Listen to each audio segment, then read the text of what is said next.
All right. So it is 4:30, and I promised we would start promptly at 4:30. So welcome to everyone. My name is Annette Mills, and on behalf of the steering committee of the Corvallis Sustainability Coalition, I want to welcome you here this afternoon. It is really nice to be able to look around and see so many familiar faces and also some new faces as well. Thank you so much for coming today. I would like to take a moment to recognize our elected officials who are here with us today. And Charlyn has her mouth full. Ward 5 Counselor Charlyn Ellis is here with us today. And I know Ward 6 Counselor Allison Bowden said that she would be joining us. Allison, are you here yet? Okay, well, I believe they will be joining us later. So for the past 18 years, the Corvallis Sustainability Coalition has provided grassroots leadership, inspiration, and resources for us to accelerate the creation of a sustainable community. Now more than ever, what happens at the local level matters. Together, we can be powerful agents of change, both in our lifestyle choices and as members of organizations. The purpose of today's annual meeting is to report to you on the Coalition's accomplishments during the past year, to take a look at what's coming up in 2025, and hopefully we'll have a little time at the end to hear any questions that you might have for us. Our annual meeting is made possible thanks to the generosity of one of our most active partner organizations, First Alternative Co-op.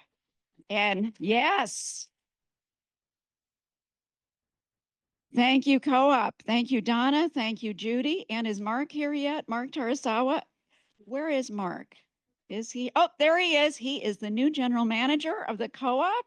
And thanks for joining us. All right. Here's what we're going to be doing together during the next hour and a half. We'll start with an acknowledgement of our land ancestry. Then we are going to have a dedication of this event to the life and work of Marge Stevens. That will be followed by the Transportation Action Team presentation. And then there will be brief introductions of our steering committee staff and partner organizations. And then the bulk of the meeting will be to let you all know about our 2024 accomplishments. And that will include some committee updates and primarily action team presentations. And then at the very end, we'll give you a glimpse into the 2025 Sustainability Fair and Town Hall. The mission of the Corvallis Sustainability Coalition is to promote an ecologically, socially, and economically healthy city and county. We focus on the future, envisioning the world that we would like to see, and then taking action toward that vision in the present. But living more sustainably also requires us to think holistically and long-term, not just looking forward to the future, but to recognize on whose ancestral lands we reside. And so we'd like to begin by acknowledging and honoring that we reside in Champinafu, the ancestral area of the Ampinafu Kalapuya people, who have stewarded this land throughout hundreds of generations. Today, Kalapuya people are members of the Confederated Tribes of Grand Ronde and Confederated Tribes of Siletz Indians Community of Oregon. Colonization has shaped the reality of everyone here today. So we take this opportunity to acknowledge that fact and to express our desire to be part of the much needed process of learning about our ancestry and repairing relationships with Kalapuya people, Champinafu land, and Champinafu waters as an investment in the generations to come. Beyond merely acknowledging this need, it's important that we demonstrate reciprocity. The coalition has been one of multiple partners to collaborate with the Confederated Tribes of the Grand Ronde, helping to produce the annual Champinafu series, which provides a forum for Kalapuya people to tell the stories of their culture. That series has been held in the fall for the past 8 years. Another way that we're showing reciprocity is by planting native plant species that are culturally relevant to the Kalapuya people. Many of these plant species can be found at the Water Action Team project sites that are listed here. We encourage you to visit the Chichalu Museum to foster and deepen an appreciation of the Kalapuya culture and the land they sustained for millennia, since time immemorial. And I am realizing there's another counselor with us who I neglected to introduce, and that's Ward 9 Counselor Tony Cadena. And do we have any other city councilors here or elected officials who I failed to introduce? Okay, thank you. So today, we would also like to dedicate this event to one of our longtime volunteers who recently passed away. Marge Stevens cared deeply about all aspects of sustainability, environmental quality, social equity, and economic vitality. And in the 18 years that I had the privilege to work with Marge as a fellow volunteer, I came to know her as someone who walked her talk 100%. Marge was active in the Sustainability Coalition on all fronts for 18 years as part of the coalition's leadership, serving on our steering committee and finance committee, but also as an incredible influencer and leader. She was an active participant for many years on 4 coalition action teams: energy, transportation, waste prevention, and economic vitality. Marge was someone we could always count on for creative, outside the box ideas and a willingness to put the time, the energy, and the creative effort into action team projects. Marge extended her influence on sustainability at her church, in city government, on various advisory boards, in her home, and among her friends.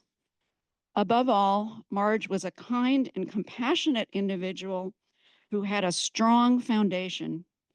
Even in death, she sought to do what was right for the earth by choosing a green burial. For those of you who would like to learn more about Marge's life and her work, her memorial service will be on Sunday, January 26th at 2 p.m. at the First United Methodist Church. Now, knowing how many connections Marge had in our community and how many of us loved her, I expect the church will be packed.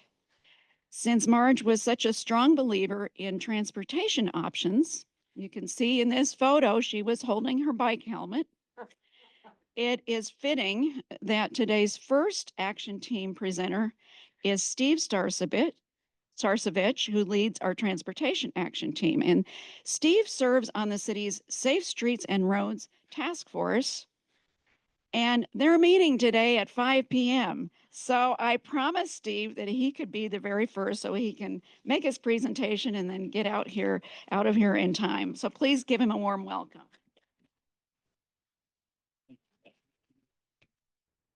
What's this again?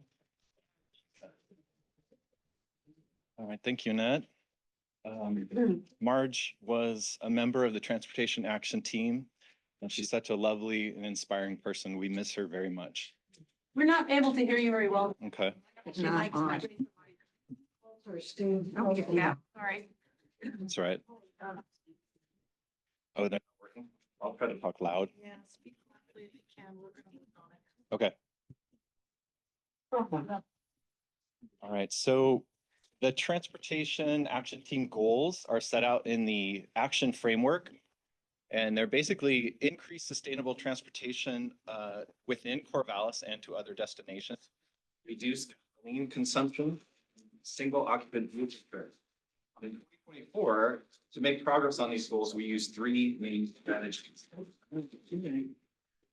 The first one is we promote active transportation through the bike rack transport program.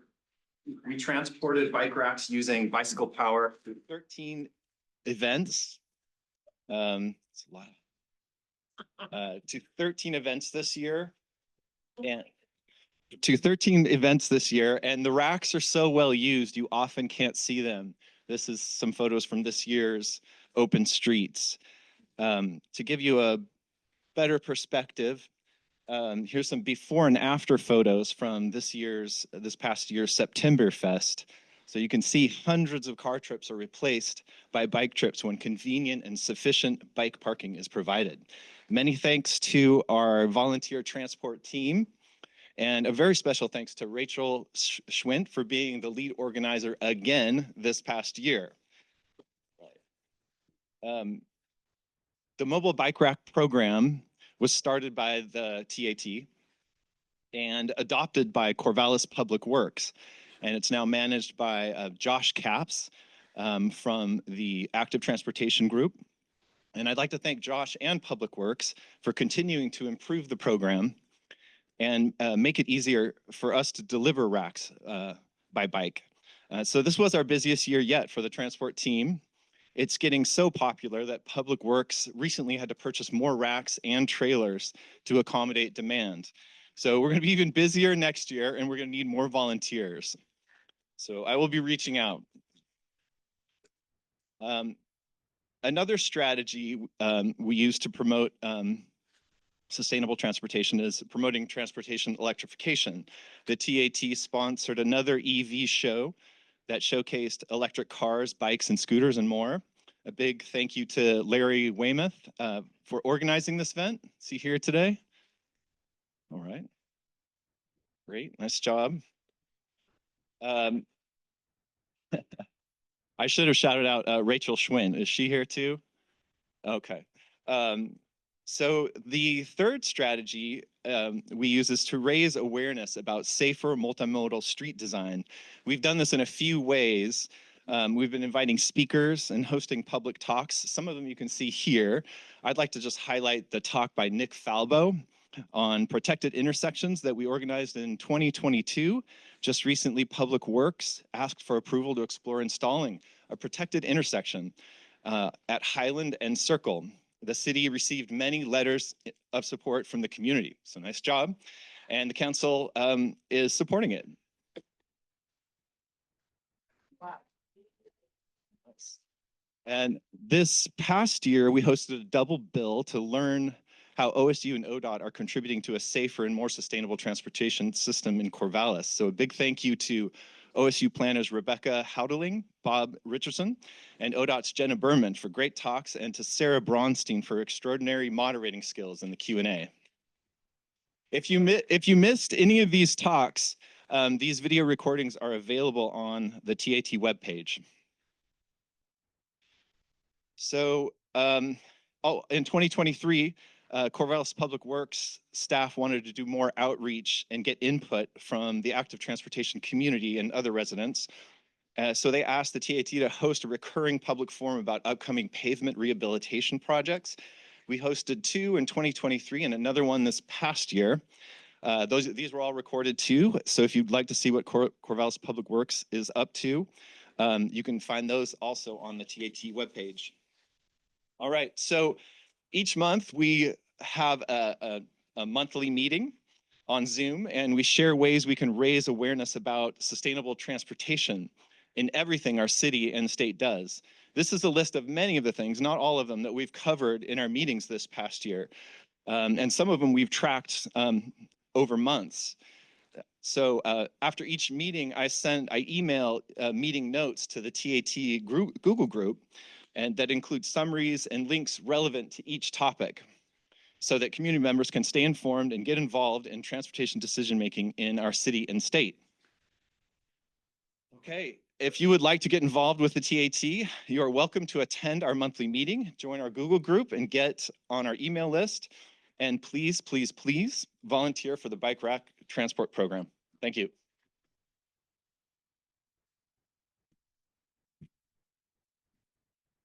Sure, I'll hold it. I've been told the microphone system is not working. So I'm not sure I should even, does this help at all? It does? All right. Okay. Well, I will give it a try, and we'll ask all of our speakers to speak up and hold the mic very close to you, please. All right, it's time now for introductions, and we'd like to begin by introducing our steering committee members who are here today. So when I call your name, please stand and be recognized. So we have two of our executive committee members, Andrea Norris. Andrea, there you are, and Sean McGuire. And we also have our treasurer, John Duell. And I think that might be it in terms of people. Oh, and Johanna Hamilton is on our steering committee as well. And she's also an action team leader. So she's doing double duty. Thank you.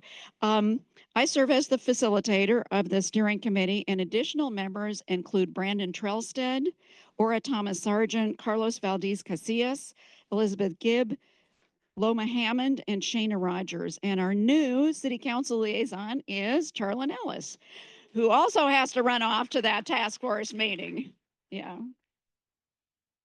So thank you all for your dedication serving on the steering committee. Although the Sustainability Coalition continues to be a volunteer-led organization, we have gradually added 5 part-time staff to support our work. They are exceptional individuals doing amazing work, and they become essential to the success of the coalition. And I'd like to introduce them now. So stand up, Bree Walters in the back is our administrator. Kathy Thompson, who is our program assistant, is not able to be here today. And then in the back, Jeanette Hardison is our director of 2 of our most active programs, Saving Green and No Food Left Behind. Kay Renee Koss, next to Jeanette, is our outreach specialist. And Sheriston Helene specializes, where are you, Sheriston? Right there, in youth outreach. And then we also contract with Diane McAnally, she's our accountant, and her support is vital to the financial health of the coalition. So I want to just thank all of our staff and Diane for their very hard work and creativity.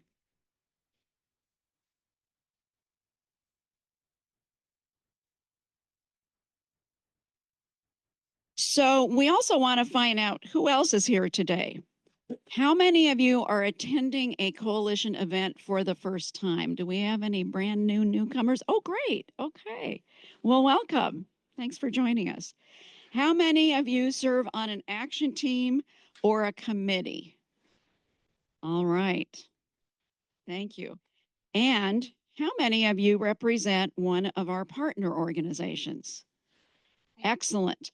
So what we're going to ask you to do, because it's important for us to find out which of our partner organizations are represented here today.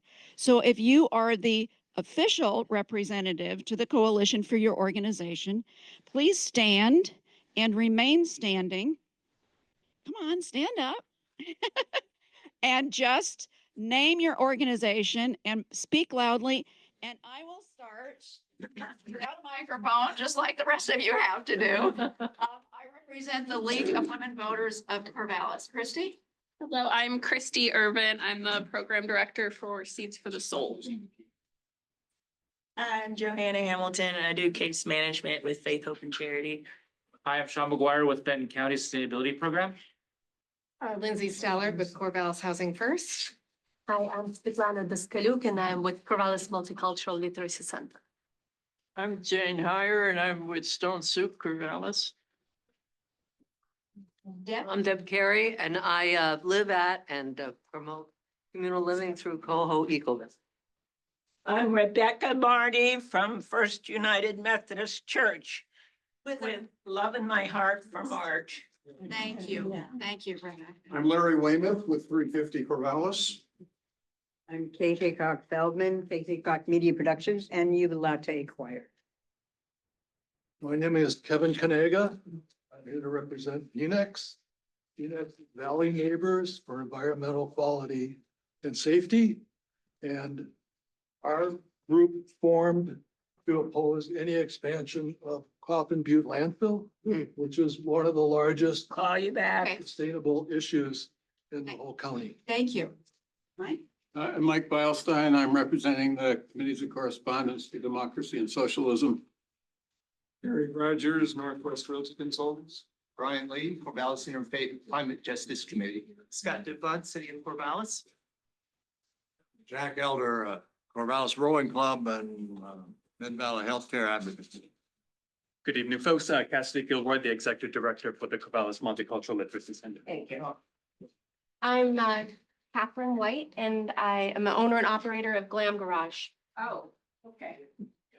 I'm Beth Brown, and I'm with the Corvallis Folklore Society.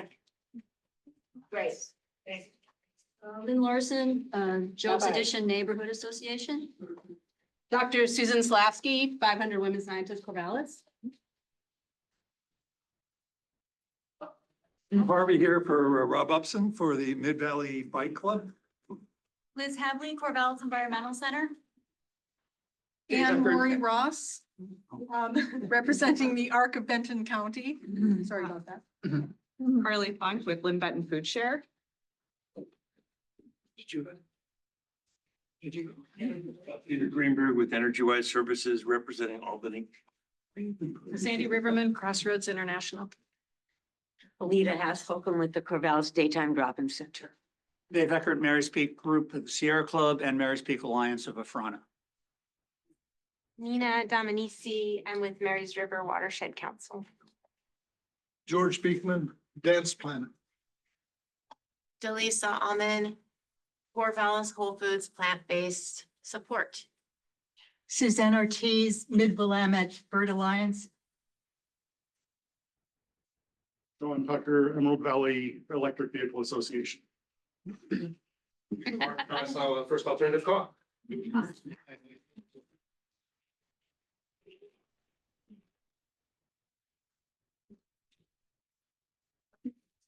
All right, thanks to all of you, and it's great to see the diversity of partner organizations that we have. Let's see, where was I here? The Sustainability Coalition, as you can see on this slide, has more than 350 partner organizations, including businesses, nonprofits, educational institutions, government entities, and faith communities. We have always been about looking forward, about seeking positive solutions to the challenges we face. And two of our primary purposes have been to foster greater communication and collaboration among our partners. In 2024, we offered support to our organizational partners in a number of ways, including promoting their programs and projects at our annual Sustainability Fair and Town Hall, at our quarterly gatherings, through our monthly events calendar, and through online resources such as our Google Groups, website, Facebook, and Instagram. Supporting our partners, we also supported our partners by co-sponsoring numerous events, including those listed here. The coalition has several committees. Our steering committee is responsible for overall policy, strategy development, and finances of the coalition. And in 2024, our efforts on organizational development resulted in some significant steps forward. As a steering committee, we've been focusing on justice, equity, diversity, and inclusion. And at our monthly meetings, we've either discussed a resource, such as an article, a video, or listened to a podcast that informs us and helps deepen our understanding of inequities in our society and what we can do to address those inequities. And more recently, we have been discussing what we can do to demonstrate reciprocity, and I'll be talking more about that later. In addition to our steering committee, the coalition has 3 operating committees: communications and marketing, development, and finance. Together, our committee volunteers and staff focused on expanding our communications through our e-update newsletter, website, and social media. And we also strengthened our donor base by holding our annual appreciation event for major donors and by increasing the number of people who contribute to the coalition on a monthly basis. Now, since the coalition does not have membership dues, we are especially grateful to everyone who contributes to the financial health of the organization, and we would like to take a moment to recognize those individuals and organizations now. Engaged partners are those who contribute $250 or more annually to the coalition's general fund or endowment fund, and we rely heavily on our engaged partners to help us continue our work. In 2024, the following individuals and organizations were our engaged partners. Now we have 3 levels of engaged partners: champions, sustainers, and supporters. And we are extremely grateful to our engaged partners for their generous support. We would also like to say thank you to our monthly donors. Contributing even just a few dollars on a regular basis helps provide us with a stable source of funding. When you agree to make a monthly donation, that means we can count on you. Whether you can afford $5 a month or $500 a month, your contributions make a difference. Regardless of the amount, every donation helps empower us to do more to advance the creation of a sustainable community. And we would like to thank all of our donors. A lot of you are in this room.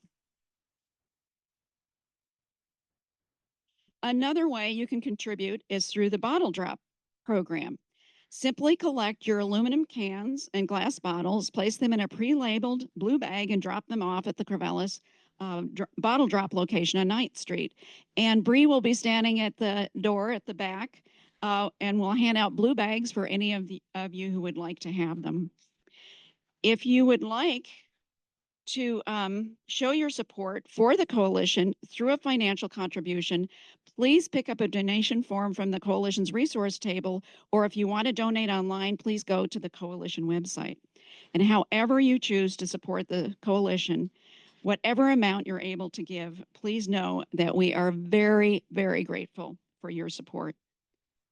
So as I've said before, the coalition is primarily a volunteer organization. And in 2024, our hardworking volunteers continued to move forward, and some have even initiated new projects. To guide their work, our action teams use Community Sustainability, a framework for action, a document that was developed with broad community support. Using this framework for action, our action teams worked on dozens of different projects in 2024, and we'll be hearing about some of those projects now.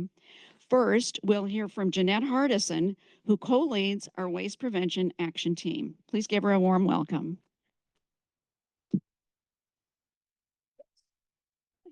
Thank you. Did not know I was first. Hello. All right. The vision of our action team is a waste-free community, fostering behaviors to reduce consumption of material goods. We anticipate updating these goals in the near future because, as you see, they're 2025. Is that it? There it is. To meet our team goals of increasing recycling, reducing trash, and hazardous waste and proper hazardous waste disposal, we've developed and launched multiple projects, and these are the ones that I'll be highlighting today. In the Recycling Block Captain program, Corvallis residents adopt a geographic block, or maybe their workplace or faith community, and by bringing them waste prevention information up to 3 times a year. In 2024, we designed, printed, and distributed these handouts about reducing disposable bottles, increasing borrowing over buying new, and upcycling. Handouts are downloadable at the link shown or through the coalition website. Getting the word out about using less and recycling properly helps everyone reduce their consumption and thus their carbon footprints. This map shows the blocks that have been adopted in our city. You too can sign up to be a block captain, or just give one of our flyers to a friend or neighbor if you see that they need it. A shout out to our longtime printing sponsor who makes these flyers possible. In 2024, Republic Services also awarded a grant to No Food Left Behind, and last year we continued to creatively educate our community about why and how to prevent wasted food at home. We engage in many forms of community outreach. In 2024, we had over 1,100 face-to-face conversations, primarily through our outreach specialist, Kay Renee Koss, who's here today, who tabled 31 times at four different local farmers markets.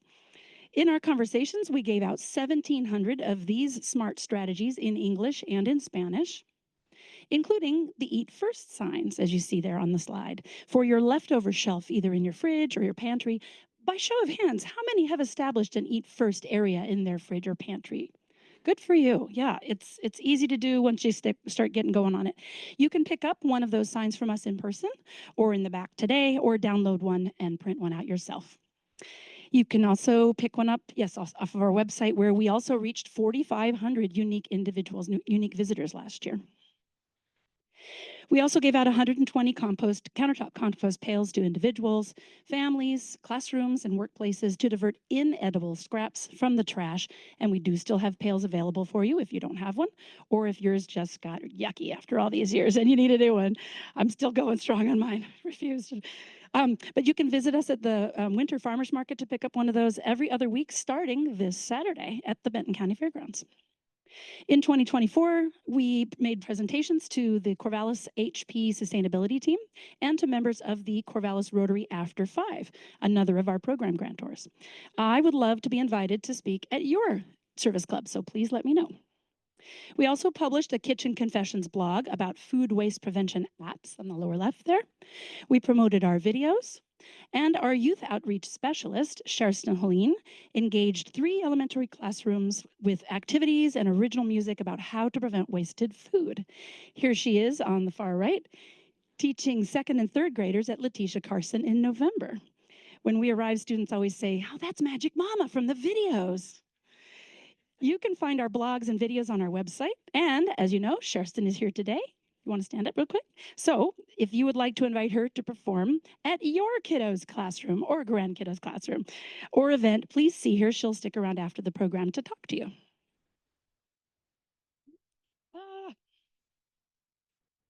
In April, we partnered again with Oregon DEQ and 57 other partners statewide, participating in National Food Waste Prevention Week.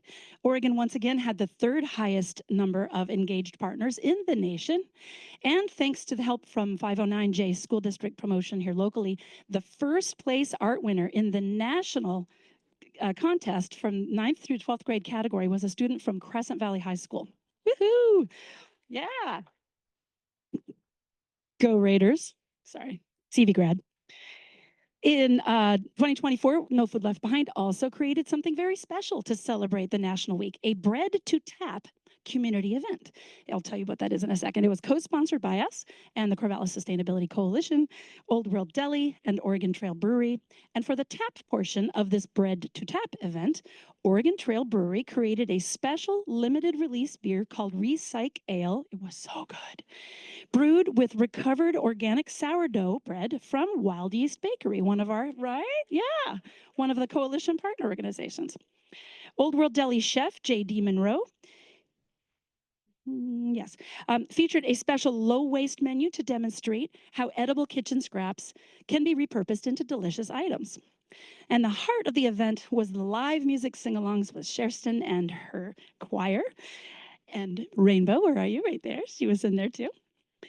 And the food waste trivia, we had prizes, and it was just a ton of fun, and it raised awareness about the #1 way individuals can help reduce climate change impacts, preventing wasted food.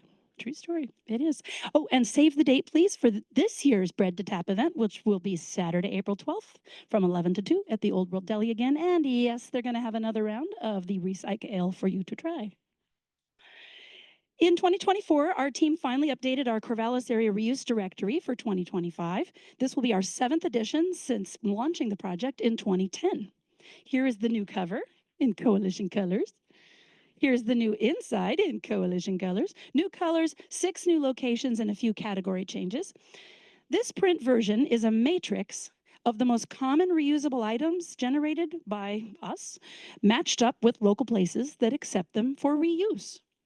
We anticipate officially launching the new version in print at the Coalition Sustainability Fair and Town Hall in March. And you'll be able to download a copy of the new one at the link shown once we have that ready.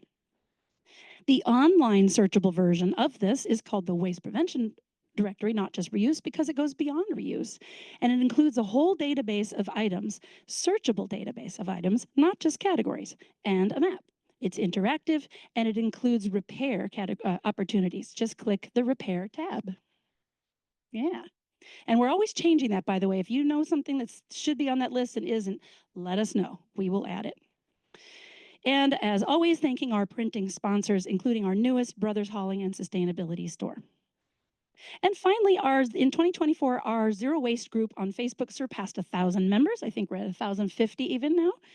And it's just a discussion group where we share ideas on waste prevention information with each other. So does waste prevention resonate with you? Get involved. There's many ways to join us. You can adopt a block. You can consult one of our reuse directories. You can watch our videos. And come to Bread to Tap on Saturday, April 12th. It's free. And the last here is for you to join us monthly on Zoom for updates on these and other projects and explore new ideas for preventing waste in our community. The recordings, the meetings are recorded for future playback. Here are the next few meeting dates. And the next, and the next few meetings are led, all of the meetings are led by my team co-leader, Ms. Dawn Marie Gade, where are you, Dawn Marie? There and back. Thank you for your help and leadership. It's been great doing this with you. Thank you all for preventing waste everywhere you can. We are truly grateful for you. Sustainability takes a village.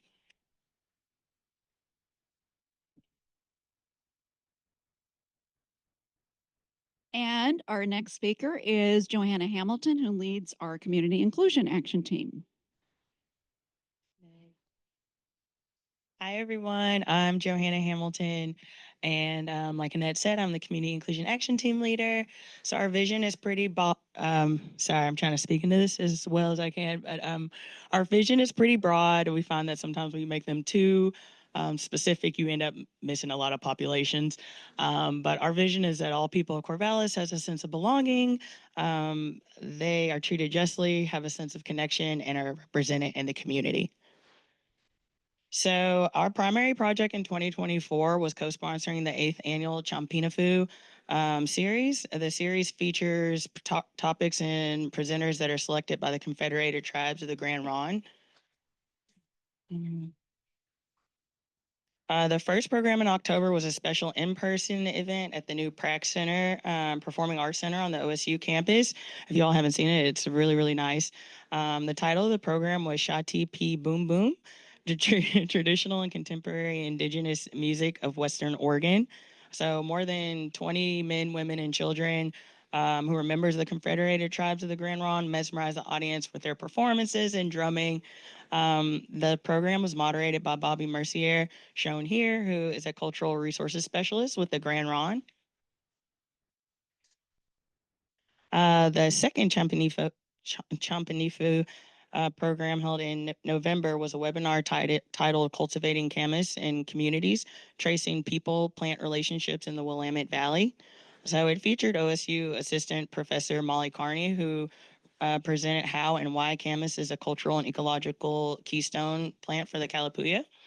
And then community members who attended the program learned how Kalapuya and other indigenous cultures have cared for and stewarded camas over the past 3,500 years, the important roles that camas has played within everyday life, and how tribal communities are revitalizing traditional plant stewardship practices throughout this region. So the third and final program held in December was a webinar about the role of Indigenous art in identifying cultural ties to the land. And the speaker was Dr. Naichi Barn, formerly a professor at OSU, who is now at UC Santa Barbara. In his presentation, he unveiled like a unique cultural reclamation project in the Lower Columbia River area that's being organized by the Confederated Tribes of the Grand Ronde. So that was really impactful, really cool. In addition to co-sponsoring the Champinifu series, our team continued to collaborate with the Natural Actions team to organize the Neighborhood Roots project that was initiated in 2022. The goal of the program is to bring together people to plant trees to address both climate change and climate justice. So some pictures is pretty cool. And Essentially, understanding the connection between climate justice and planting trees begins with understanding heat islands. So those are areas of the community that are warmer than other areas because they have a lot of pavement and lack trees with shade. Even in Western Oregon, extreme temperatures in the summer can mean the difference between life and death. And neighborhoods with fewer trees make them more susceptible to the heat island effect. And adding trees make those areas cooler and more livable. So that was kind of the initiative behind this program. And then during our presentation, Molly Monroe will of the Natural Actions team will share the results of last year's Neighborhood Roots Planting Party. And we hope you'll consider joining the community action team. If you're interested, please sign on our Google group so you can receive announcements about our activities. Like I said, I work for Faith, Hope, and Charity, so I'm just going to do a shameless plug really quick because I realize a lot of our partner organizations work with housing. We are actually activated right now with the county with inclement weather. So if you have any clients or just people you work with who are unhoused, feel free to tell them to head down to First Christian Church because we are putting people in who are sleeping outside or in their cars into hotels and keeping overflow at the church too. So yeah, and thanks y'all. Thank you, Johanna. I'm really glad Johanna put that addenda in because when the temperature gets 30 degrees or below, that's when Faith, Hope, and Charity activates the effort to house people in hotels, in motels. So thank you for your work on that as well.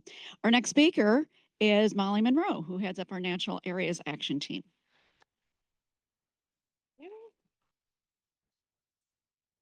So as it shows here, our vision is our natural features, hillsides, floodplains, streams, wetlands, and other open spaces and natural areas are protected and treasured.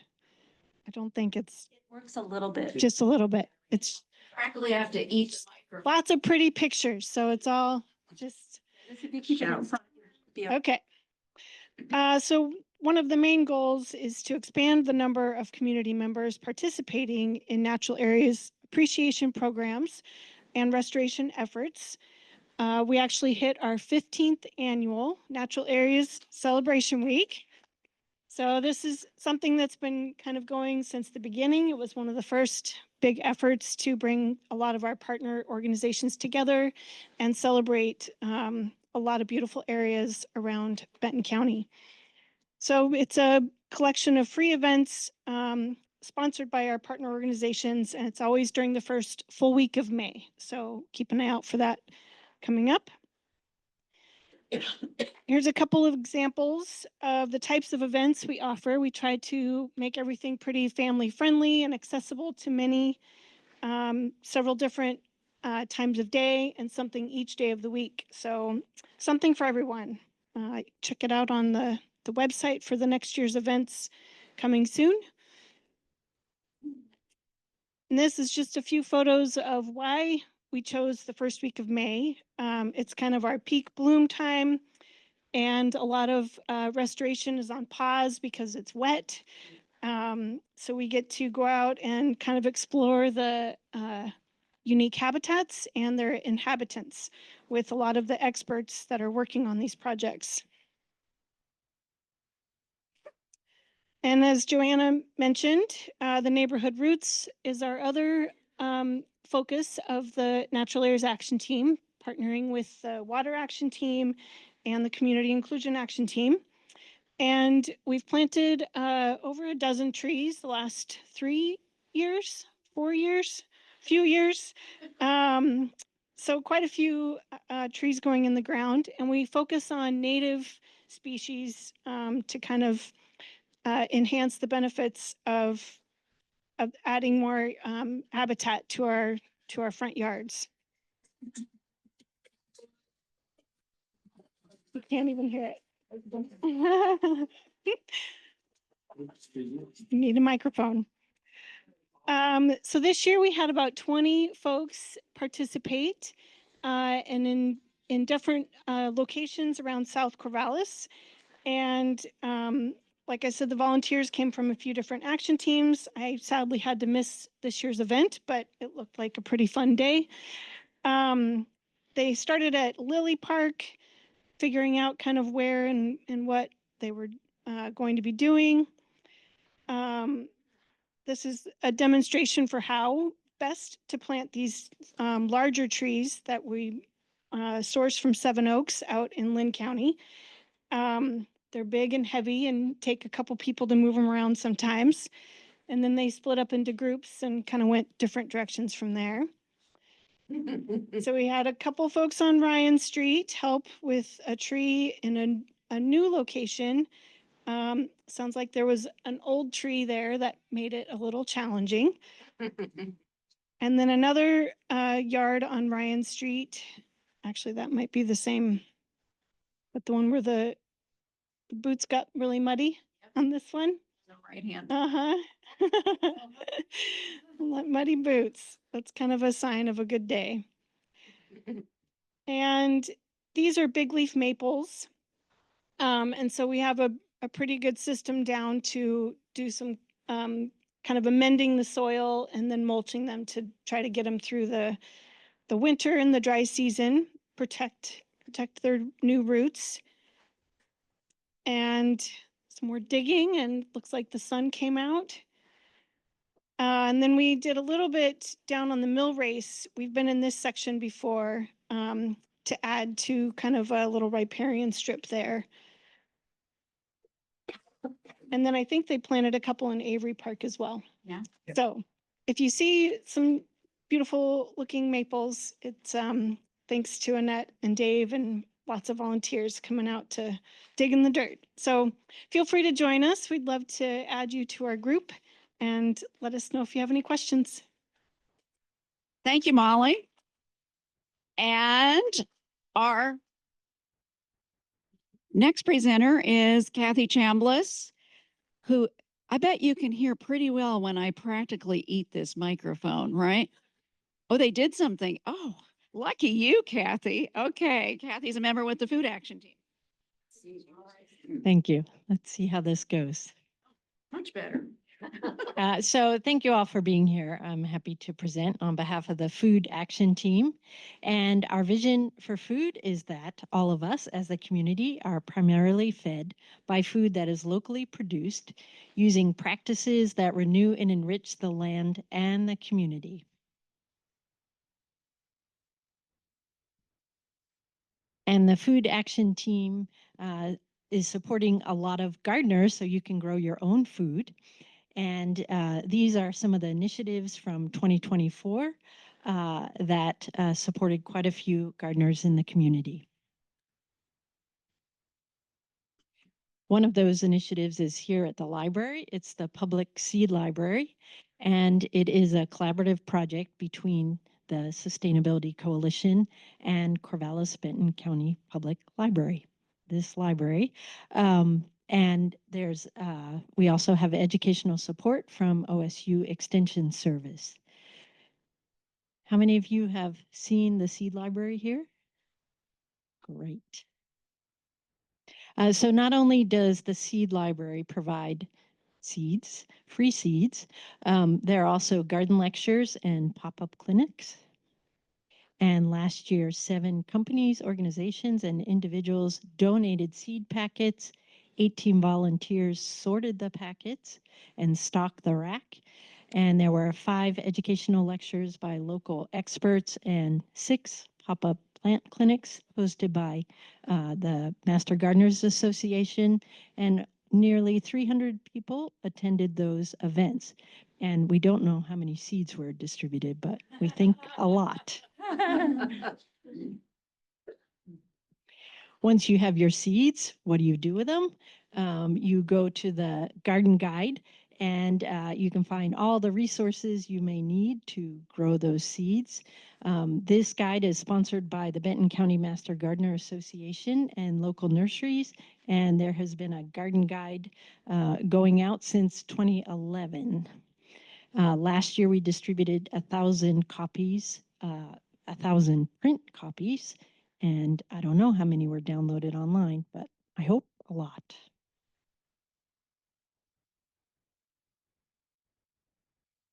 The Edible Garden Tour is an annual favorite. And has it been going since 2018? Does anyone know? Much longer. 2011. Okay, so the Edible Garden Tour has been happening for quite a while. This year, there was a new neighborhood featured, Northeast Corvallis.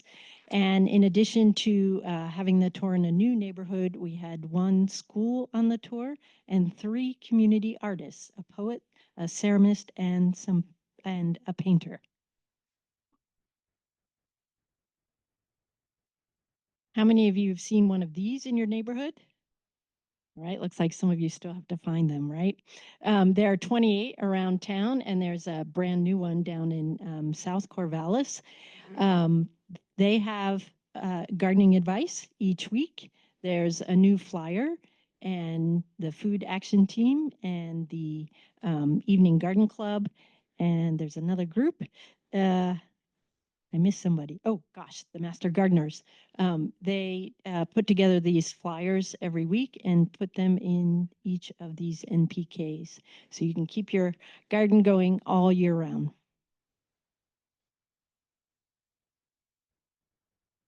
And Cooks and Books. How many of you have been to a Cooks and Books event? Ooh, you've got to come. There's one next week, Thursday, 5 p.m. at C3. And Cooks and Books is now in its 4th season. It's co-sponsored by this group, Food Action Team, the library, and the community center. And these quarterly 90-minute events showcase chefs from our community who share wonderful food, and they also share wonderful stories. If you come, you get to see, you learn some techniques. Maybe the chefs will share the recipes, maybe not. But you'll learn, you'll have a good time, and you'll get to sample some delicious food. Complementing the chef presentation, the library puts out a really nice collection of cookbooks that you can peruse and check out. And I'm learning that this library has a pretty amazing collection of cookbooks. And here's just a few pictures from the 2024 Cooks and Books events. And one of the events was an outdoor solar cooking demonstration.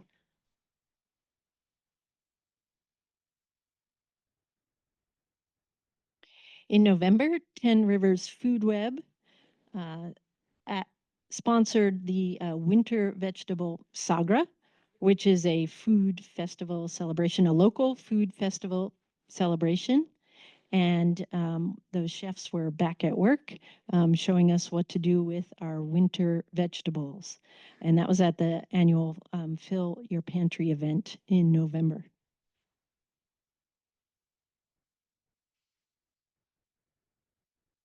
And lastly, the Food Action Team supported the Food Hub project, and we helped distribute the survey to assess community needs. And we are really looking forward to the 5 groups that received funding for the Food Hub in South Corvallis. And yeah, we're looking forward to what those groups will bring to our food community. And lastly, come join us. Our next meeting is February 10th at 4:30. You can join our Google group, just send an email, and then we'll let you know when that meeting is happening. So thank you all. Bon appetit. Thank you, Kathy. And our next speaker is Debbie Friedlander, who heads up our housing action team. Debbie? Hello. The community vision for our team is for all residents to have access to affordable housing options. Hold the microphone. Nope, closer, better? Okay. Says what it says up there. Housing, the second goal is that housing is energy efficient, provides a healthy living environment, and reduces waste through recycling and preservation. and all new construction minimizes impacts on our resources and environment.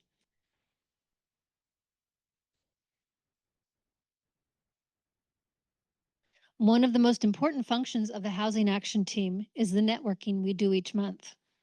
Several of our team members represent local organizations, so it's a great place to share information about what's happening locally in the world of housing and to ask for support. In 2024, the team collaborated with two of our partner organizations to co-sponsor two different programs, one on affordable housing and the second on houselessness.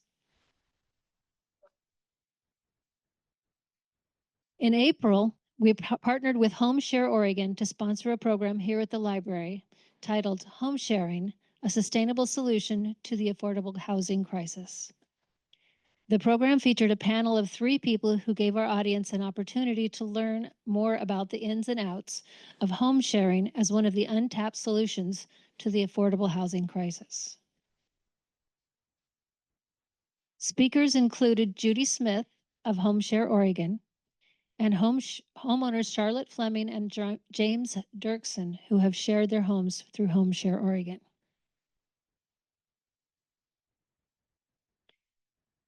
One of our team's objectives is to increase housing opportunities in Corvallis and Benton County by normalizing the concept of home sharing.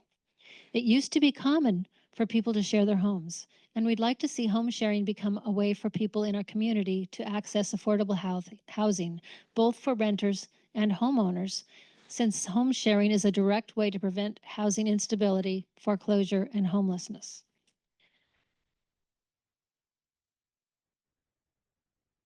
Our second collaboration in 2024 was a program done in partnership with Unity Shelter. The program was held in July at the First Congregational Church, which is home to Safe Camp, a community of micro shelters. The program was titled Living Without Shelter: Myths and Realities.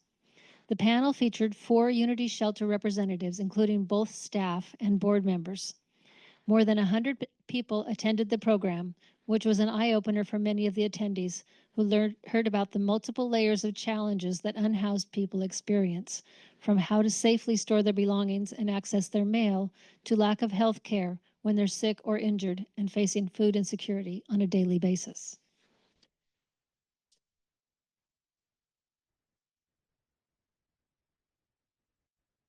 Next month, we'll be partnering once again with the Unity Shelter, this time for a film showing and following up panel discussion. The film is titled No Place to Grow Old, and it's a powerful exploration of the rising crisis of senior homelessness, uncovering the systemic challenges and deeply personal stories of those who unexpectedly find themselves with no place to call home. The program will be on Thursday evening, February 27, here at the library. We hope you'll watch for our announcements and put this important program on your calendar. If you're interested in exploring solutions and taking action on homelessness or affordable housing, we hope you'll join us. The team currently meets on Zoom on the second Monday of the month at noon. To sign up and receive monthly announcements, please contact me. Thank you.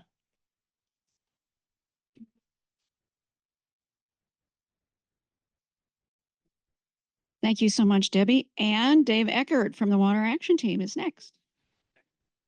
Can you hear me? Oh, that's a relief. Now, how do I get this forward here? Okay, I guess this, I don't know, page down. Oh, yeah, that makes sense. Okay.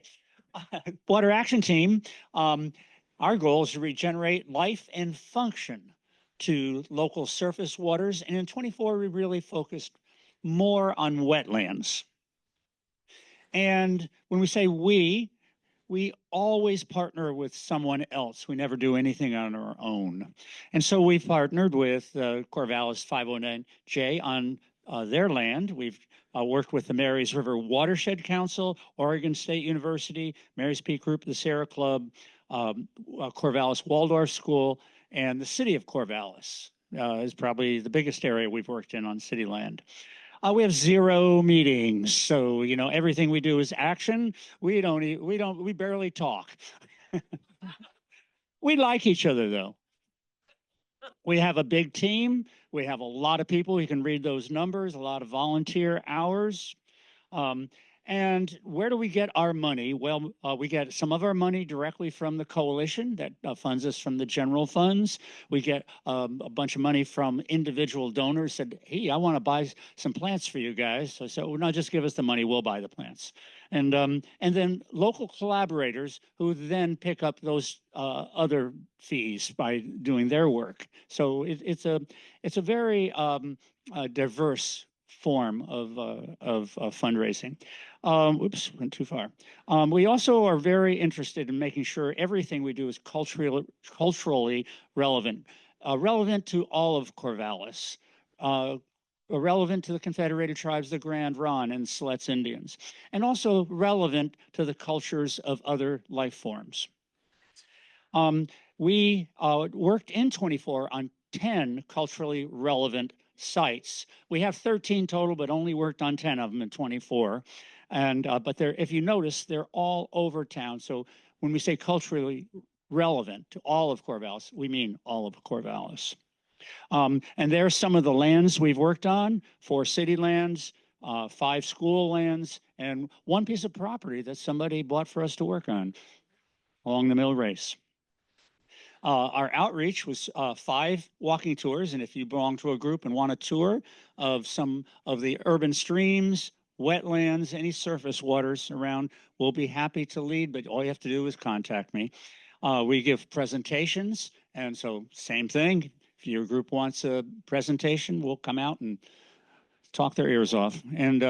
And we put up 1 new display. We try to put up displays every year, interpretive displays near the creeks or wetlands, so people walking by can have a handle on what's going on. We also do research on the local streams, existing ones, and what we call lost creeks. Creeks that were here as far back as 1921, which isn't that far along, but that's as much as the surveys go. There's no good surveys before that.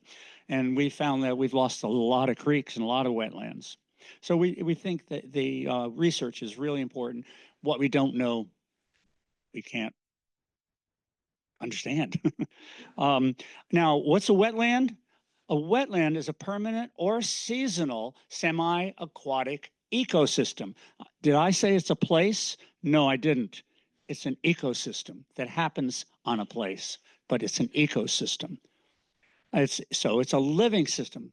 A true wetland has living beings on it, whether they're fauna, flora, fungi, microorganisms, whatever, and they're unique to the semi-aquatic, permanent or seasonal nature of the wetland. So when we destroy wetlands, we're not just destroying a place or water. We're really destroying life, and a life that's important to our lives. And so when we're regenerating wetlands, we are regenerating life. It's not just swamp. So when you drain the swamp, we're talking about killing life. Okay, but what else does regenerating wetland do? It reduces floods downstream. I don't think anybody wants flooding on your property or on your school or on your whatever land you happen to be around. It also improves the water quality, and it improves the groundwater recharge, which we deeply appreciate in the summer. But the big topic nowadays is wildfire. I think you've heard a little bit about it, and we are not immune to it here. And people say, oh, well, you know, what can we do about it here? Yes, we know the Calipuya set fires, but I don't know how they had fire trucks, you know, stuff like that. Well, they had wetlands. And if you look at this GIS map that has what the vegetative, this could be a 2-hour presentation, Annette, I won't do that. But you can invite me again, and I will. But that shows where, by the colors, where wetlands were overlain by a 2017 GIS map of all the buildings. And all you had to do was light a fire, and in a couple 100 yards, it went out. And that's how the Calipuya did it, and not set these raging wildfires. So I'm going to concentrate just on two wetlands that we worked on in 2024, one at Bald Hill Natural Area and one at Dr. MLK Junior Park. You know where MLK is. The yellow circle is where we are now. The red circle in the upper left is where MLK is. And then if you go closer, there you can see it's by Walnut Boulevard. And there's a lot of green there. Not as much as there was last year around it. A lot of housing went in.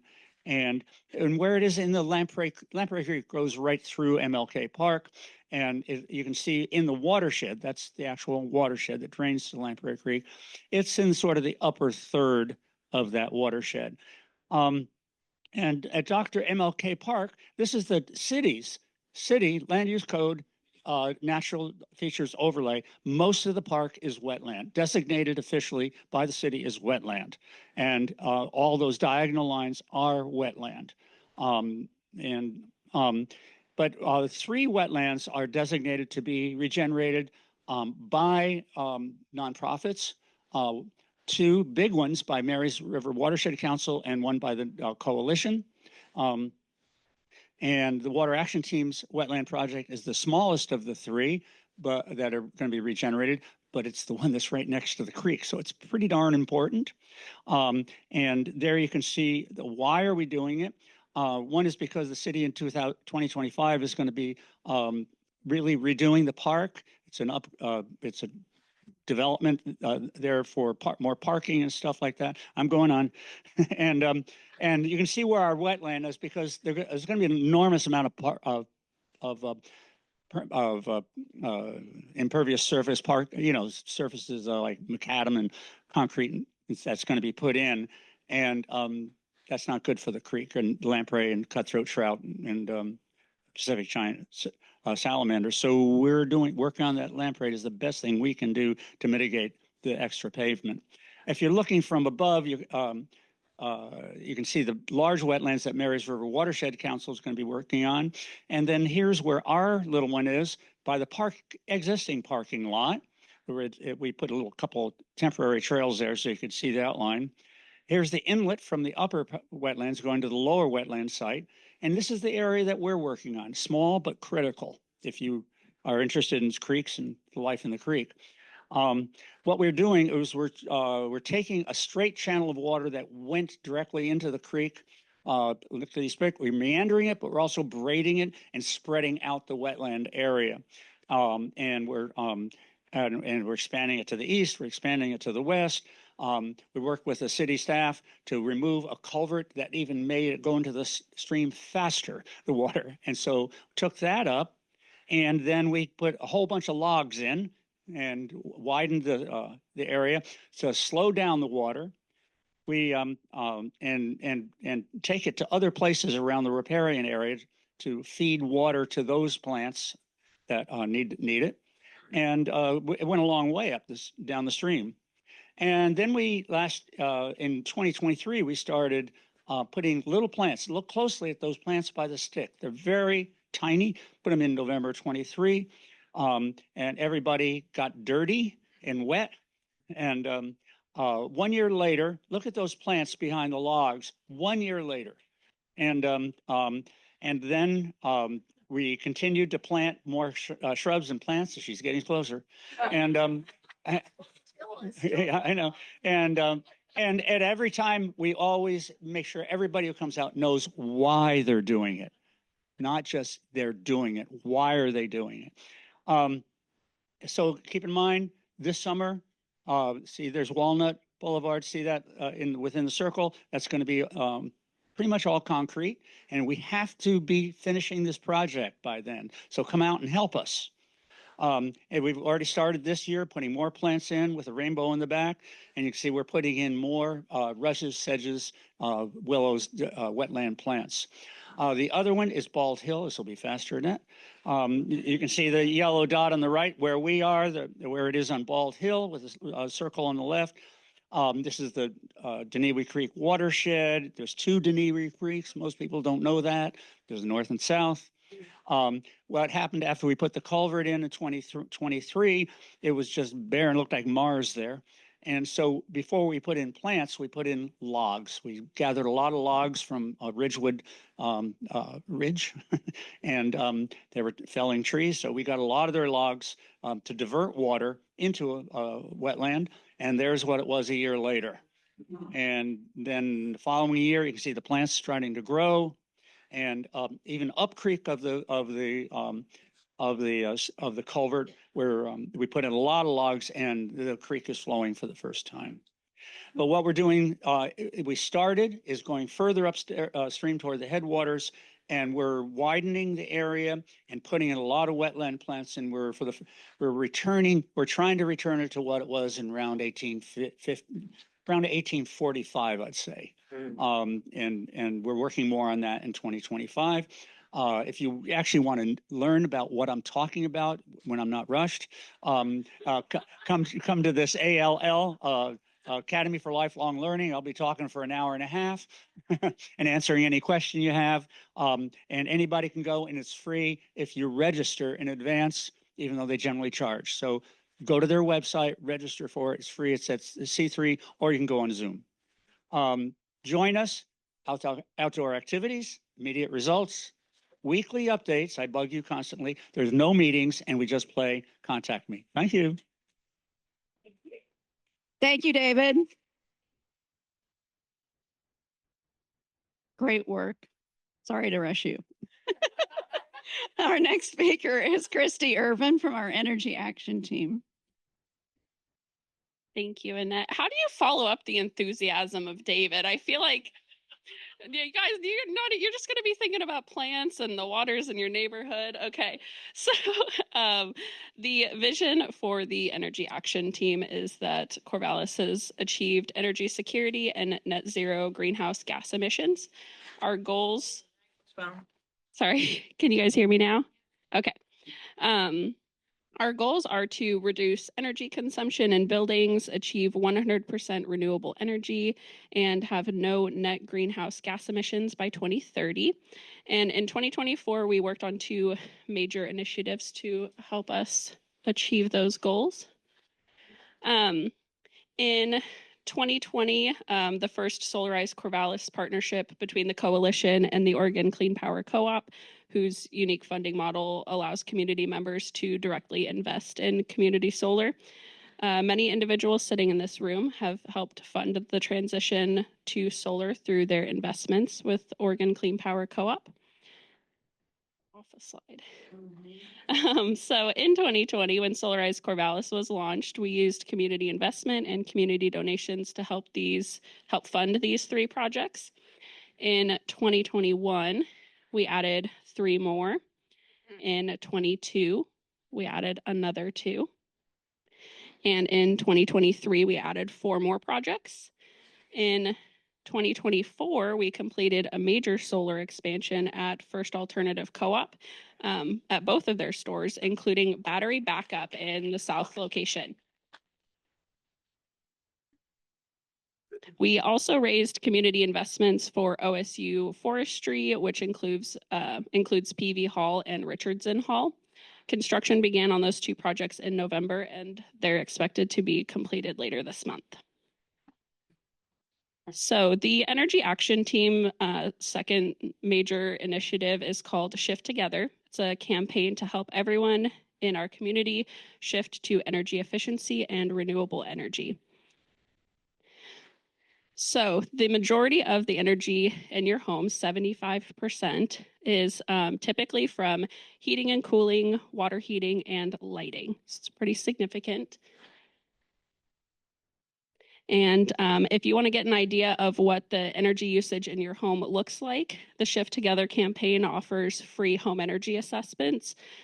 So we help residents determine their energy saving priorities, as well as the savings that are available to make those upgrades happen.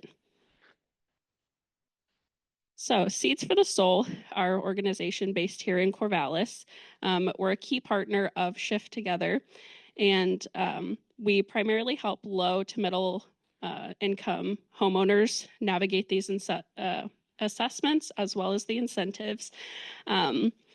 And these are fairly quick. It's about 30 minutes. It's just sort of we get a plan together for you and help connect you to the funding that's available to make those upgrades happen. So we were very busy in 2024. We completed just over 200 home energy assessments. Woohoo! And thank you. And while we've continued to serve Benton County, and while the majority of our work is here, we have expanded to 7 additional communities while working with the Oregon Department of Energy, which is a really amazing opportunity.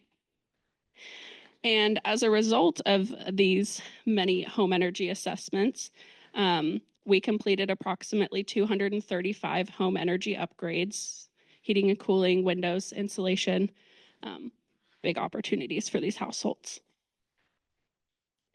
So how did we make all of that happen? How did we stay so busy? Seeds for the Soul, our Rapid Revolve funding program helps these improvements be possible by funds that are either donated or loaned directly from community members. And these funds help pay for the upgrades up front, and then we go through the process of having that money come back from those funding entities. And if there's any remaining cost, homeowners have the opportunity to pay us back from their energy savings over time, rather than put themselves in any sort of debt or in financial hardship. Currently, our Rapid Revolve Fund has about $100,000 in it, which in 2024 alone revolved nearly 6 times and did $660,000 worth of work. And with that, every 100 improvements that we installed, we mitigated 10,000 tons of CO2. Tons of CO2. So if, while Seeds for the Soul is focusing on low to middle income homeowners, there are opportunities for those that don't identify with those demographics, and that is with Miss Nancy Evanson, who I believe is here this evening if you want to chat with her. Her clinics are a bit longer. It's a 2-hour Zoom, 2-hour Zoom. She will also meet online and individually with homeowners who want some more support through upgrades. And during the past 4 years alone, Nancy has completed more than 150 home retrofit clinics. So that is 300 hours for free. Another opportunity that we've had to reach more people quickly was launching home energy house parties. The first house party was held at Nancy's house. 19 people attended, representing 13 households. Nancy provided handouts with a lot of information and responded to the questions of everyone who attended. Our Shift Together work group also organized 2 events last year to reach a broader audience in the community. In August, we organized a home energy fair out at Lily Park in Southtown, featuring exhibitors that included both nonprofits to help with upgrades, as well as the contractors that complete those. We also held the second series of Shift Together events at the public library. We primarily focused on heat pumps last year, and the program featured 3 panelists who responded to questions, and then we also offered some one-on-one conversations after. Our next event will also be here at the library. This is the building envelope, What Does It Mean? It will take place Wednesday, January 29th at 7 p.m. It will be very similar format. We'll have a couple presenters, as well as an opportunity to ask questions afterwards. If you are interested in learning more about your home's energy usage, or you have an upgrade that you've been putting off, that water heater that's maybe 20, 30 years old, and you want some help navigating that, please sign up for a free home energy assessment. You can contact myself, or we have sign up in the back of the room. And if you're interested in learning more about the energy work done in Corvallis, please join the Energy Action Team. We meet monthly, and you can learn more by joining the Google group. Thank you, Christy. And Sean McGuire is the steering committee liaison to the Economic Vitality Action Team. Sean. Thanks, Annette. I've been trained very well by Annette, so buckle up. Our vision for economic vitality is Corvallis is home to a vibrant, diverse, and sustainable economy anchored by a broad spectrum of local, environmentally friendly businesses. Goal 1 is supporting the local economy. We've been pursuing that goal since 2010 through our Buy Local First campaign. In 2024, we continue to promote buying local by reminding community members to support our local businesses during the holiday shopping season. For the first time, we listed all of our partner organizations that had items for sale, as well as suggesting gift cards to our partner restaurants and businesses that provide services. The second economic vitality goal is using sustainable practices at workplaces. Through our Saving Green program, we provide free, hands-on assistance to local businesses and nonprofits to help them save money by lowering their environmental footprint. Last year, our Saving Green program director facilitated more than 100 walkthroughs at small and medium-sized workplaces, working with Energy Trust of Oregon staff to assess energy efficiency opportunities. Many of these workplaces were eligible for free LED lighting retrofits, as well as reduced cost energy efficiency upgrades. Energy Trust is continuing to offer free LED lighting retrofits to eligible workplaces through 2025. So if you're interested, please see Jeanette Hardison right there.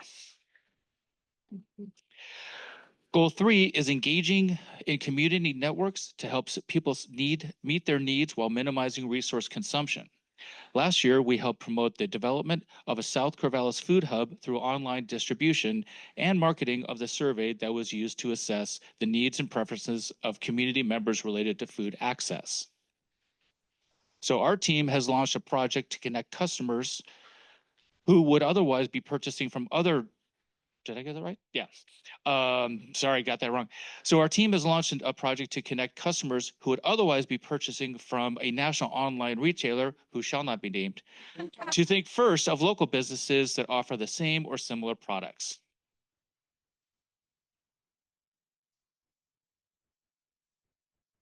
We've started by identifying which of our partner businesses offer online sales and which ones also offer delivery. To make the directory as complete as possible, we'll need help creating a comprehensive list of locally owned businesses in our area. We've already received a list of businesses from the Corvallis-Benton County Economic Development Office, and we've reached out to the Corvallis Chamber of Commerce to help us make connections with their members. It's going to take time for this project to move from a spreadsheet to a user-friendly online platform. So if you have data collection or website software skills, please let us know. We could really use your help. We always invite you to join our team, and our next meeting is on the 24th. Thank you. Thank you. Now, our last action team presentation is going to include 2 presenters, Maxine Agather, and then she will be joined in a minute or 2 by John Swanson, and they're on the Education Action Team. Hello, I'm Maxine Agather. You may have recognized me from one of those tree planting pictures a few teams back. And I am honored to be presenting on behalf of the Education Action Team this evening. The vision for the Education Action Team is that all community members are lifelong learners who model environmental, social, and economic sustainability in their daily lives. So for several years, members of the Education Action Team have been helping to support sustainability leaders and green teams at each of the public schools within the Corvallis School District. And in 2024, our volunteers provided support at these schools where we developed and assist with a variety of activities. And one of the biggest undertakings in 2024 was to try and implement composting in all of the schools throughout the district. And one of the leaders in that was Garfield Elementary. And this is also a great example of collaboration between schools, as when they started their reduction in food waste program and their composting program, the students at College Hill High School also built several wooden stands for displaying signage to show what goes into trash containers versus into the food waste containers that they could have in the cafeterias. And Garfield implemented those for their composting program. And all 13 Corvallis School District schools are now doing kitchen composting, and many of those schools are also doing cafeteria composting like they are at Garfield. It's very exciting. Another initiative that we supported in the schools was the Say No to Plastic program that was at Adams Elementary. And their green team learned about the dangers of environmental plastics, and they created this mural to educate others. It was put up at other elementary schools in the district as well. And the animals shown in the murals are fact sharing about how plastics harm the ocean and its animals, as well as what we can do to reduce our use of plastics, including alternatives to common plastics. And then the green teams at Adams also focused on a lot of their efforts on educating themselves and others about endangered species and ways that they can help. And they started by developing this mural, and each green team member chose one endangered animal, drew it, colored it, and researched why that animal is endangered. They also, very cool, symbolically adopted an endangered animal through the World Wildlife Fund by raising funds collecting bottles and cans through the Bottle Drop program. And there were so many other projects that we weren't able to touch on in this, but the Education Action Team will have a display at Footwise next month. So if you're interested in some of the other initiatives that have been going on, like the Xerces Native Planting Project at Franklin, or many of the other things that Garfield is doing, stop by and check out that display. And then I don't have a talking point for this one, but here are some sustainability progress that's been made throughout the district for the last several years. And this last year, there was a goal requiring that the superintendent report sustainability progress to the school board as part of his review.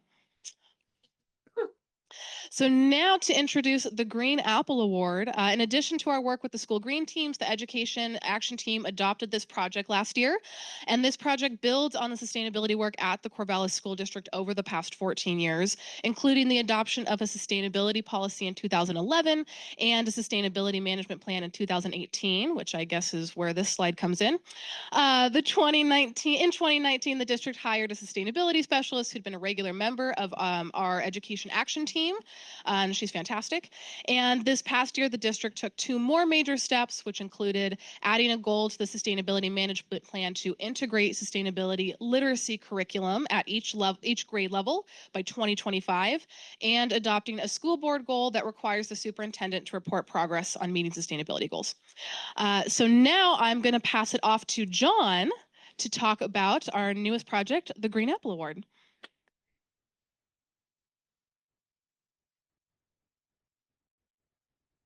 I love coming here because we live in a world of upheaval, and to have such wonderful things happening locally and to have some good news, this is a wonderful place to give good news.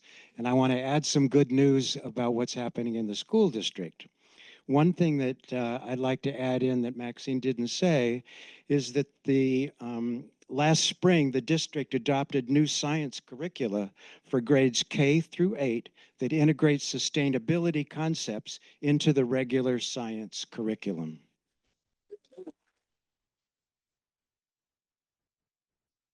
Promoting sustainability learning is the central focus of our EDAT team, because through sustainability learning, our children become lifelong stewards of the environment and are better prepared to meet the climate crisis.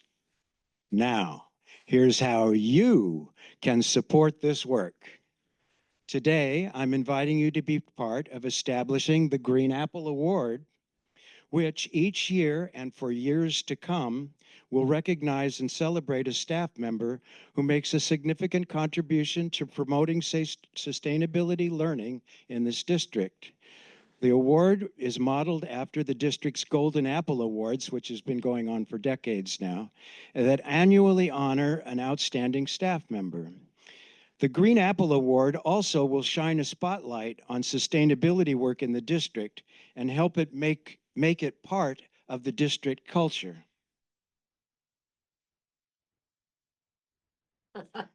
To establish this award, we need $20,000, one time only, to create an endowment that will fund the award in perpetuity. Working in partnership with the Corvallis Public Schools Foundation, we're already over halfway to that goal. By donating today, you can help us reach that goal. In the years ahead, you will have the satisfaction of knowing that you helped establish this annual award. And today, we're announcing a special incentive. Donate $1,000 or more, and I will bake you one of my famous homemade apple pies. In my humble opinion, that's a real bargain. The flyer that was placed on your seat tells you how to make a donation. And after the meeting, if you have questions and you want to make a donation, large or small, we welcome to talk to us. My wife, Jeannie's in the back. Jeannie and I will be glad to answer any questions you have about the award. And I know you're all just very generous people. Thank you very much. Yeah, I get to come back. Thank you, John. And then just to wrap up, we are still always needing volunteers for the Education Action Team, specifically at Linus Pauling Middle School. Usually the Education Action Team members are kind of assigned to a base school. So we are needing potentially some additional volunteers. So please contact Education Action Team leader Rachel Kirby if you are interested in helping out. Her contact information is here.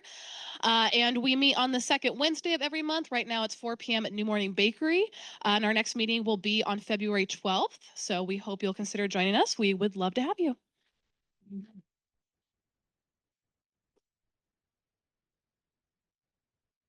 Thank you both very much. And you heard from 10 action teams. We actually have 2 more. And in the interest of time, because I like to respect your time and we've already gone over a bit, wanted to just briefly mention that we have 2 additional teams that have been not quite as active this year, but I wanted to make you aware of them. One is our Health and Human Services Action Team. Previous projects have included indoor air quality monitoring, green cleaning. The last couple of years, we were reaching out to Spanish speakers in the community by sponsoring a booth at the last 2 years of Open Streets with a focus on energy efficiency with bilingual materials. And what the team is really interested in right now is to support some of the organizations in town that have recently received funding to develop resilience among our most vulnerable community members. So if you're interested in helping with that project, please join the Health and Human Services Action Team Google group. And then the other team I wanted to mention is our Land Use Action Team, which has been inactive in 2024, but past projects have been parking in Corvallis and the state's new Climate Friendly and Equitable Communities program. And the Land Use Action Team is being reactivated this month on January 28th in this room. The League of Women Voters is sponsoring a land use forum, and our Land Use Action Team is a co-sponsor of that program along with the City of Corvallis and the Public Library. And the forum is about Oregon's new land use rules and how and why our neighborhoods may be changing as a result of those requirements. And the panel will include the League's Natural Resources Coordinator, the City of Corvallis Community Development Director, and the Oregon Department of Land Conservation and Development's Housing Division Head. And then we'll be following that up in February with a Land Use Action Team meeting where we will be discussing that program and, doing some follow-up. So again, join the Land Use Action Team Google group if you are interested in that. And then I just wanted to thank all of the many volunteers who serve on our action teams, because the programs and projects you heard about today would not be possible without their help. Quick glimpse at what's to come. Let's see if I can get my notes straight here. This event today, our annual meeting, is a focus just on the Sustainability Coalition and what we've done. But our Sustainability Fair and Town Hall, which is held in March, is our big annual event of the year where we focus on the entire community. And I just wanted to give a brief overview for people who have never been to that event. Our Sustainability Fair from 5 to 7, this is all at the Alumni Center, is a community celebration. Everyone's welcome. There are 60 plus interactive booths, wonderful refreshments, local musicians. And when you come, you will find friendly volunteers to welcome you, local students who will be giving you a name tag. A lot to see, people to talk to, and here's a sample of last year's fair. And everybody always loves the food, which is as locally sourced as we can make it. So we invite everyone here to be a part of the Sustainability Fair, either as an exhibitor or as an attendee. And booths are open to our partner organizations and action teams. And we'll be sending out this evening a registration link for partner organizations and action teams who want to have a booth at the fair. As the fair comes to a close, we then move into the Alumni Center ballroom, and people are seated at tables of 8. Each table has a trained discussion leader and a recorder. We have presentations at the front of the room, followed by discussions at each of the tables, and always end up with a commitment to action. So last year in 2024, we had a theme that was completely different, the arts, a portal to sustainability. And we had 3 keynote speakers, each representing a very different type of art in the community. And this year, I'm really happy to announce that our speaker will be David Harrelson, who's the Cultural Resources Manager of the Confederated Tribes of the Grand Ronde. And our theme, as I mentioned before, our steering committee has been very focused on reciprocity. And just this week, David said the name of his talk, the title of his talk is Hui Hui, an Indigenous Approach to Abundance Through Giving and Receiving. And I would strongly encourage you to attend this event, because after David's talk, we are going to launch a whole new initiative in the community related to reciprocity. So that date is Thursday, March 13th. This will be at the Alumni Center. The fair starts at 5. The town hall starts at 7, and we will be sending later this week registrations just for the town hall, because the seating is limited there, but as many people as who want to come to the fair can. So our plans for 2025 are to continue with a sense of urgency, dedication, and persistence. We're not giving up. We really feel like what happens here locally really makes a difference. And before we adjourn, I want to just make some closing remarks. The Corvallis Sustainability Coalition has always been about working towards solutions. We don't focus on problems because we assume that everyone here already knows about the monumental challenges that we face as a species. We live at a time in human history when we are witness to quite devastating impacts of human choices on our beautiful, precious planet. And we can choose to ignore these and just go about our lives as though nothing has changed. Or we can seize this opportunity to be part of a great transition, to live as lightly as possible on the earth, and to work together to create a sustainable community and a sustainable world. And I want to thank you all for coming tonight, for hanging in here. We're 9 minutes late. I'm really sorry to take you over, but I hope you have a wonderful rest of your evening. Thank you.